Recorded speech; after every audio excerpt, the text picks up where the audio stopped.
커서는 그냥 둔 채로 화면만 스크롤 할 수가 있습니다. 우리가 화면을 스크롤 한다는 게 뭐죠? 여기서 지금 J를 쭉 누르면 아래로 쭉 내려가죠. 이렇게 화면이 스크롤 되는 거예요. K를 누르면 위로 쭉 가면서 스크롤 되죠. 이렇게 되는 거. 근데 커서를 그냥 둔 채로 화면만 스크롤 할 수가 있어요. 예를 들어서 컨트롤 E 하면 지금 어떻게 되죠? 이렇게 한 줄씩 아래로 스크롤 하는 걸 볼 수가 있죠.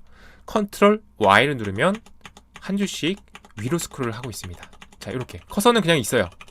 커서는 이제 어느 정도 기준이 되면은 따라 올라오고요. 이렇게 제가 굉장히 많이 사용하는 화면 스크롤 방법입니다. 그 다음에 컨트롤 U와 컨트롤 D가 있는데요.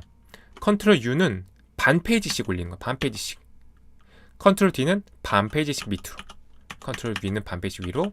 컨트롤 D는 반 페이지씩 밑으로.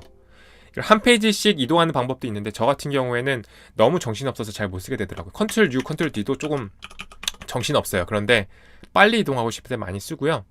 쭉 하다가 이거 너무 밑에야 그러면은 컨트롤 E, 컨트롤 Y를 좀 많이 사용하는 편입니다. 그 다음에 정말 많이 사용하는 거는 문서의 특정 행이나 혹은 이제 문서 시작 위치 맨 끝으로 이동하는 키, 문서의 첫 행으로 이동할 때는 GG를 사용합니다. 소문자 GG.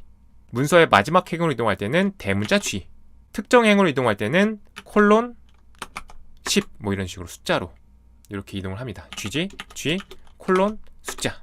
나중에 얘를 전체 선택을 하고 싶을 때가 있어요. 우리가 뭐 윈도우즈 같은 경우에는 컨트롤 A를 사용하면 전체 선택이 되죠. 그런데 여기서는 컨트롤 A를 눌러도 전체 선택이 안 됩니다. 다른 명령어예요.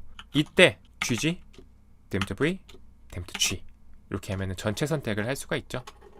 뭐 이것도 굉장히 자주 사용하는 건데 뒤에 비주얼 모드 배우시면 그때 같이 보시면 될 것 같아요.